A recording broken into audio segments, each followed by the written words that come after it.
1950 से 1980 के बीच की एक प्रसिद्ध गायिका जिन्होंने कई मशहूर गीतों को आवाज़ दी, अपनी सुरीली आवाज़ से जीता लाखों का दिल। जी हाँ, सुमन कल्याणपुर पद्म भूषण पुरस्कार से सम्मानित। सुमन कल्याणपुर का जन्म 28 जनवरी 1937 को ढाका में हुआ, जो कि अब बांग्लादेश में है।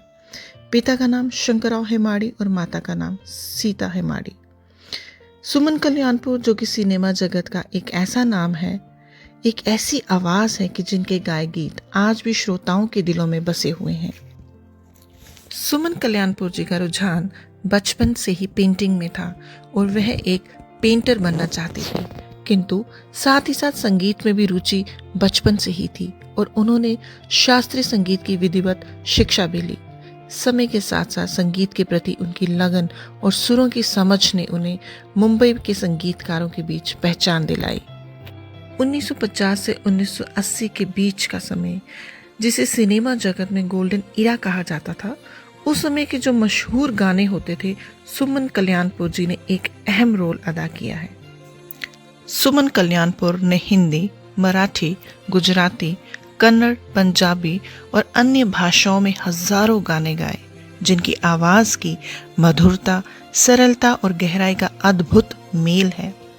सुमन जी का करियर उस दौर में शुरू हुआ जब लता मंगेशकर और आशा भोसले जी पहले से ही संगीत जगत पर राज कर रही थी। लता जी की आवाज इतनी प्रभावशाली थी कि किसी और गायिका को जगह मिलना बेहद मुश्किल था, किंतु सुमन जी की आवाज लता मंगेशकर जी से इतनी मिलती जुलती थी कि यही कारण था कि सुमन जी के द्वारा गाए हुए गीत लोगों को लगता था कि लता जी ने गाए हुए हैं। सुमन कल्याणपुर और लता मंगेशकर के बीच प्रतिद्वंद्विता की चर्चाएं संगीत जगत में अक्सर सुनाई देती थी, परंतु सुमन जी ने हमेशा विवादों से दूरी बनाई रखी और अपनी गायकी पर ध्यान केंद्रित किया। 1952 में ओपी नैयर के निर्देशन में बनी फिल्म मंगू से अपनी गायकी की शुरुआत की।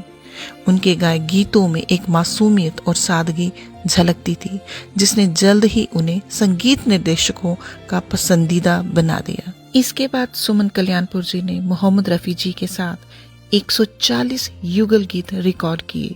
मुकेश, तलत महमूद, किशोर कुमार, मन्ना आदि के साथ कई गाने गाए। 1950 से 1980 की यह मशहूर प्रसिद्ध गायिका कि जिनकी अपनी आवाज ही अपने लिए नुकसानदायक सिद्ध हुई। लता जी से उनकी आवाज का मिलना एक जैसा होने की वजह से उनके करियर को वो ऊंचाई नहीं मिल पाई जिनकी वे हकदार थी।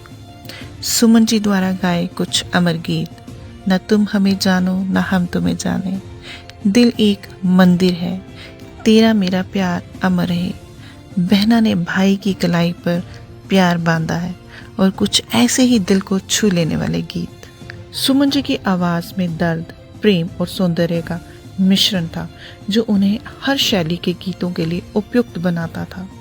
सुमन कल्याणपुर हमेशा विवादों और ग्लैमर से दूर रही। उनका स्वभाव बेहद शांत और विनम्र था।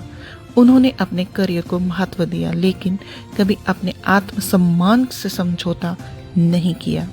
उन्होंने गुमनामी में रहना पसंद किया और अपने परिवार के साथ समय बिताने को प्राथमिकता दी। भले ही सुमन कल्याणपुर को लता मंगेशकर जैसी प्रसिद्धि और मान्यता नहीं मिली, लेकिन संगीत प्रेमियों के दिलों में उनकी आवाज की मिठास अमर है। उन्हें कई पुरस्कारों से सम्मानित किया गया, लेकिन उनका सबसे बड़ा सम्मान उनकी आवाज के प्रति लोगों का अटूट प्रेम है।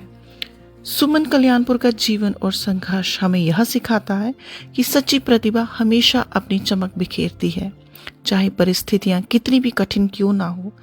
उनकी आवाज आने वाली पीढ़ियों को प्रेरित करती रहेगी। उनका संगीत इस बात का प्रमाण है कि सफलता केवल प्रसिद्धि से नहीं, बल्कि दिलों को छूने वाली कला से परिभाषित होती है। जय हिंद।